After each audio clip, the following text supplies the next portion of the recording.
There's a coffee shop right by me. I think they just play the Back to Black album on loop, and I'm a bit like, what is going on? And I've actually sort of stopped going in because it is a bit awkward. Steven likes to do that, you know. He likes to kind of have these moments where he makes you aware of what it is you're watching. You're watching a spy thriller set in London. Oh, and here's Pierce Brosnan in a completely different role, but still in a very cool double-breasted suit. Oh, eminently cool. Yeah. I mean, if it's a gene, he has it. Oh, on my first day, I was sitting in the makeup trailer, and he walks on, and he's such a gentleman. So saying hello to everyone, gives me a double kiss on both cheeks, and I just thought, I'm in heaven. Swoon. You were Teen Talk Barbie. That's right. I think I'm in all of like 1 second of it. I think I had to go and see it again because I looked, and then I screamed with my friend, and then by the time I looked back, I was gone. So. Okay, was it fun? But it was so fun. Virgin Radio. I am very excited because our guest today has starred on your screens, big or small, as Amy Winehouse in Back to Black. My goodness, you're brilliant in that, by the way. Thank you so much. Also, you might recognise her from industry.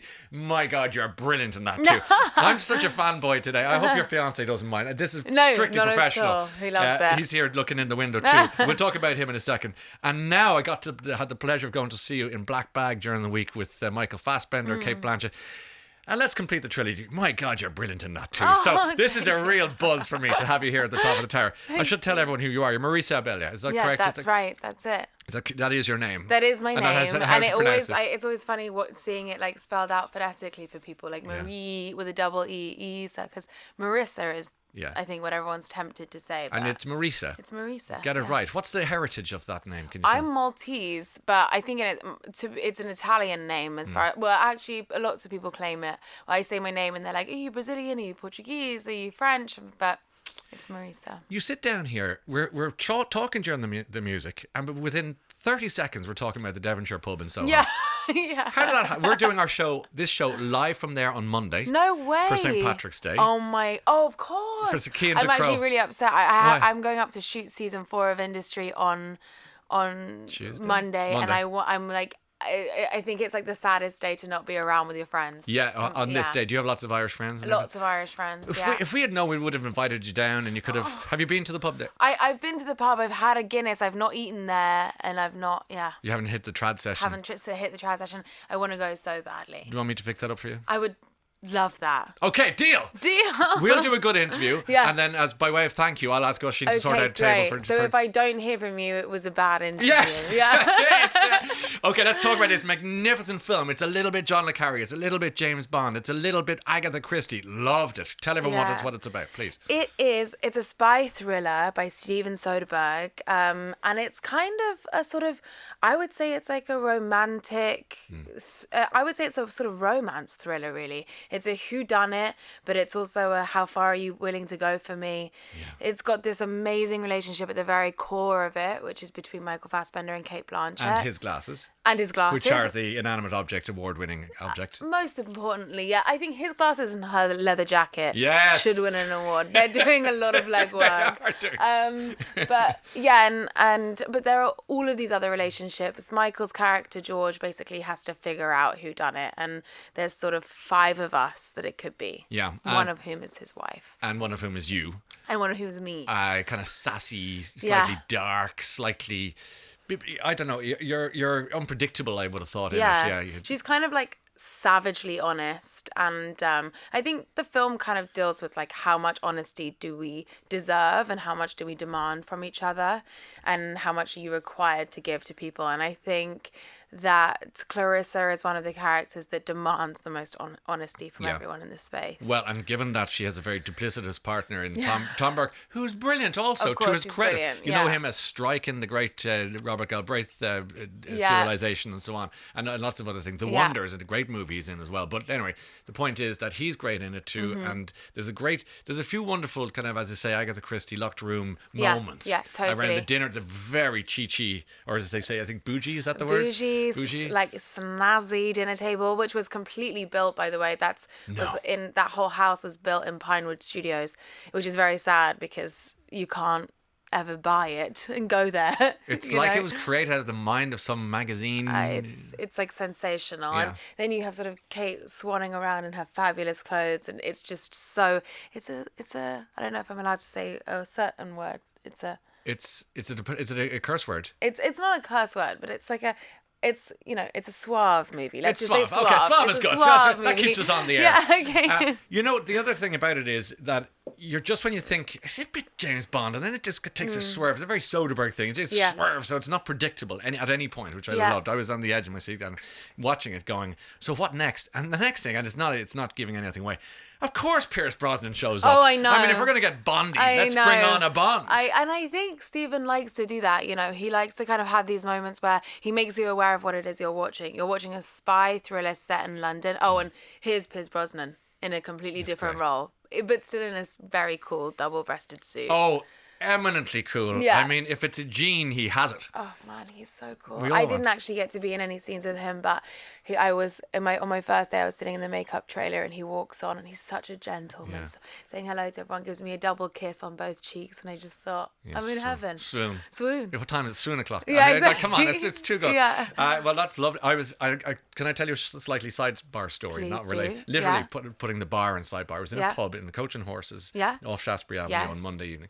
I'm standing at the bar with a friend of mine, and the next thing is a gentleman and his wife are across the bar, and they say, "Hello, Ryan." I said, "Oh, I must be Irish." Yeah. Hello, nice to see you. And they said, "We're just in to see your man." And I said, "Well, a bit more specific." Yeah, we're here to see Michael. I said, "Michael." I said, "Michael," because they said, "Michael," as if to say, "Come on, you know." I said, "Oh, please help me here." They said, and he said, "Fassbender, we're his parents." I said, "You're joking." Oh! Yes. Wait, so had you ever met them before? I think I might have met them once before fine, when he was on fine. the Late Late Show TV show. Yeah. But I had to be reminded, and he said, "We're in for the premiere of Black Bags." That's the most Bags. Irish story you could ever. So remember. good. Yeah. So cool. So tell Michael I was asking for him next time you see him in the course. Absolutely. Okay, Black Bag is in cinemas as of today. It is sumptuous.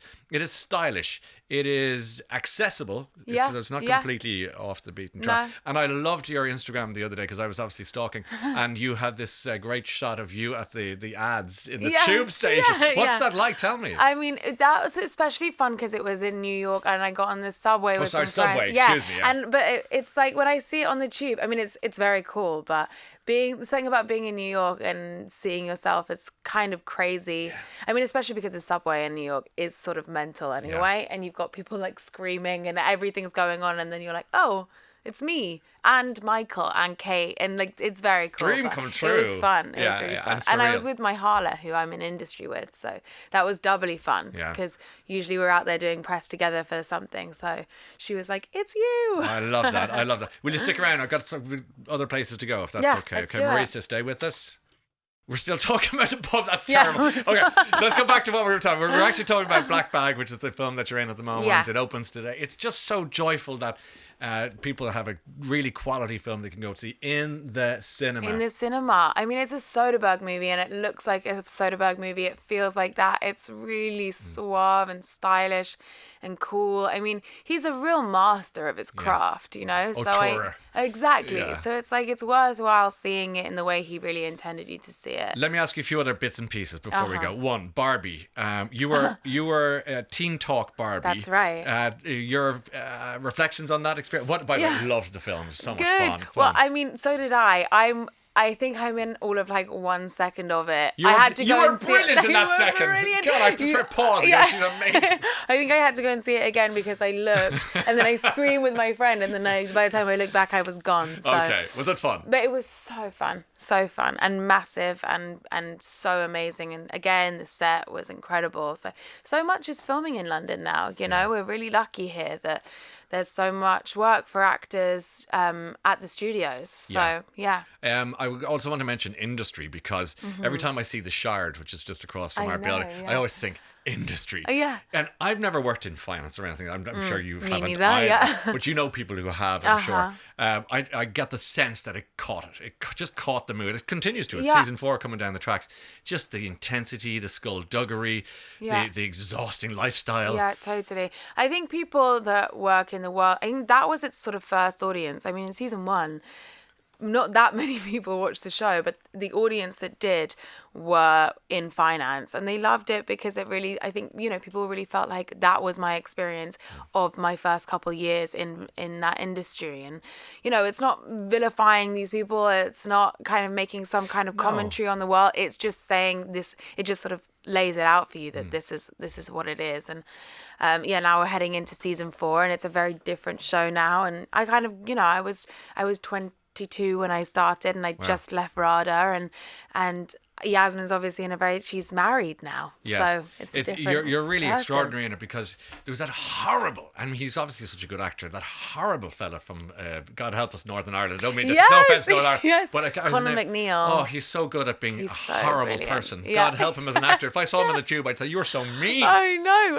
I think he was worried about that, but because he's so brilliant, Yes. I think it lets him off the hook a little bit. Okay, and you're safe, Yeah. which is the main thing. You're here and you're alive. Yeah. Another thing I wanted to ask you was, and I know you've done a lot of publicity for it, but just because it was such a big success, it's Back to Black, where you played Amy Winehouse, and you sang on the soundtrack. I did, yeah. That was a huge task. You mentioned RADA. I'm sure it's part and parcel of your training, but still, that was a big ask, because she sang like no one else. Oh my God. Yeah, I think that was, in a way, part of the reason that I felt like, okay, I can give this a go, because it's such a distinctive voice that you're just really learning to sing as Amy Winehouse, rather than, I think if ever for a film someone was like, and now you, Marisa, sing, I would find that really difficult. It felt like an extension of finding her voice as an actor, but no, technically it was a big feat. Well done. I mean, it's like it was a classic biopic.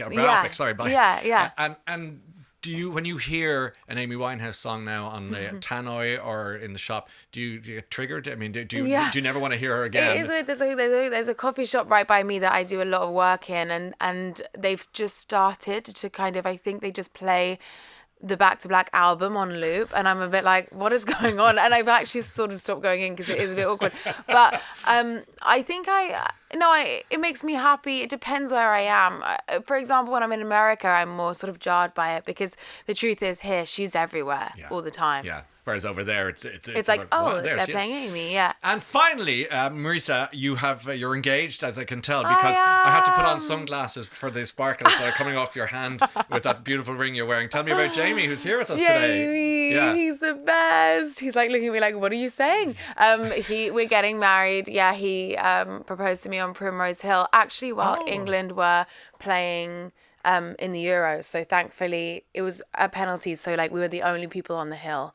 We met on Primrose Hill just before we both started RADA together. So you met on the hill? We met on the hill, yeah. The year above you always organises something where like meet each other for the first time. It's like, it's a thing. It's a thing. And it's a gathering on the hill. It's a gathering on the hill, and it's all 3 years of RADA there at the same time. And that was the first time I saw him, this big American guy with a sort of big packet, like, sort of 12 Budweisers on his arm or something, and I was like, that's the guy. That's the man for me. He's with a big slab of beer on his hand. Yeah, if it wasn't a bag of cans, it was a slab of cans. Yeah, yes, exactly. That's love, isn't it? Yeah, that's love, right? And Jamie's a West End guy, so he's a West End guy. This is great. So you got plenty to talk about.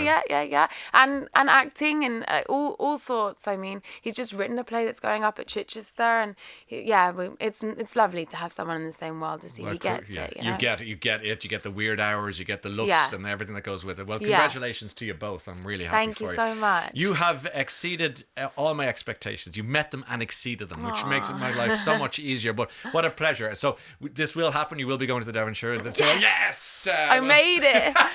We did it. Yeah. Marisa, am I saying it right? Your second name correctly, Abela. Yeah, Abela. Simple as that. Yeah. Black Bag in cinemas today. It is you know what? If it was a meal, it's a beautiful fillet steak with everything you need on the sides. Oh, I like that. Is that okay? Yes. Congratulations. What a joy. Well, let's do this again Thank sometime. you, perfect. Okay, sounds good. Thanks. Virgin Radio.